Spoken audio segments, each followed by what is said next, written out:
This simple measure, giving antibiotics to a cow that is, has caused quite a stir recently, with activist groups confusing consumers and a decline in the amount of beef sold, having negative impacts on the beef industry. So, what's the big problem with vaccines and antibiotics? Can they be transferred to humans with the consumption of beef?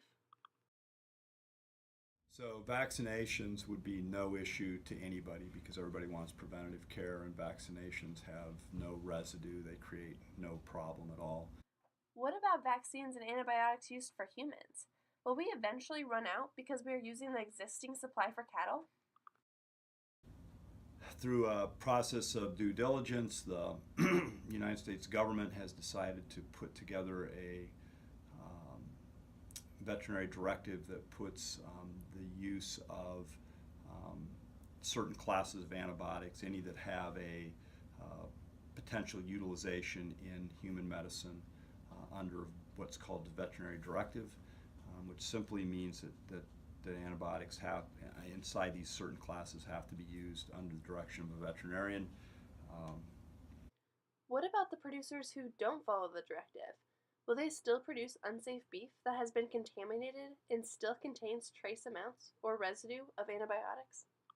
it will help assure that only the really well educated, thoughtful, intentional producers are having access to some of those products. So it's all designed around trying to protect the efficacy of antibiotics in human medicine. So, will this directive keep the beef supply 100% safe without any trace amounts or residues of antibiotics or vaccines? In last year of the fed cattle in this country, some um, 15, 16 million head of cattle, there were zero volatile residues.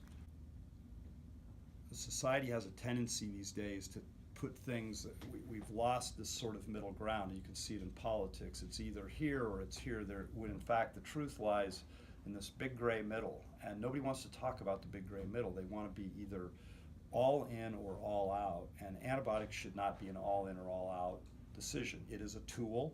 It's a tool that's not appropriate in all situations, but we want access to the tool. We want to use that tool prudently and smartly and well, and absolutely in line with FDA directive. Misconceptions portrayed by animal activist groups shown here are drawing negative attention to the beef industry and antibiotic use with ads like this. Consumers are worrying that their beef supply is contaminated and are creating upset in the beef industry with reduced sales of beef products.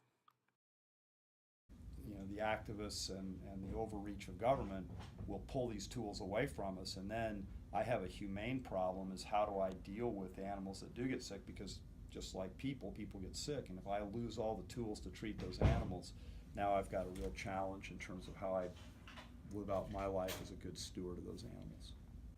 How will these misconceptions affect the beef industry with the inevitable reduction of the use of antibiotics in treating beef cattle?